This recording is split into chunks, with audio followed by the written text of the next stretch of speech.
ব্রাশগুলো হাতে নিয়ে উঠে যেই দাঁড়াতে যাব ঠিক তখনই গার্লফ্রেন্ড বলল, যদি ঠিক মতন হকারি না করতে পারো কি হবে বলেছি তো, মনে আছে?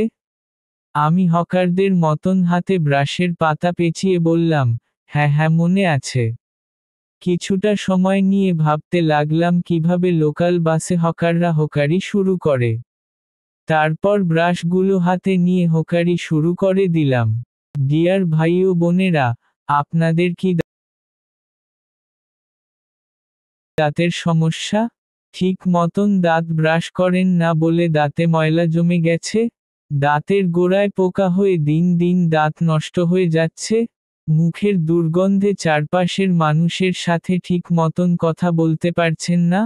তাহলে এক্ষুনি সংগ্রহ করুন বাংলাদেশের নাভানা কোম্পানির এই মূল্যবান ব্রাশ। সকালে খাওয়ার পরে এবং রাতে খাওয়ার পরে ঘুমানোর আগে এই ব্রাশ করে দাঁত মাজলে আপনার দাঁত হবে ঝকঝকে চকচকে পরিষ্কার।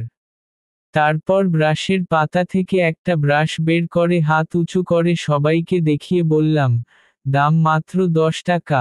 10 টাকা সিটে বসে আওয়াজ দিবেন, পৌঁছে দিব। প্লেনের মানুষজন আমার দিকে এলিয়েন দেখার মতন করে তাকিয়ে আছে। গার্লফ্রেন্ডের মুখের দিকে তাকিয়ে দেখি আমার দিকে রাগান্বিত দৃষ্টিতে তাকিয়ে আছে। গার্লফ্রেন্ডের ভয়ে আবার বলা শুরু করলাম, আমার দাদা ছিলেন বিখ্যাত হকার কালু শেখ। তিনি সারা জীবন ট্রেনে হকারি করেছেন। তারপর তার ছেলে লাল শেখ ছিল আমার বাবা। উনি সারা জীবন বাসে হকারি করছেন। আমি লাল শেখের ছেলে ধলা শেখ। এর বাকি অংশ পরবর্তী পর্বে।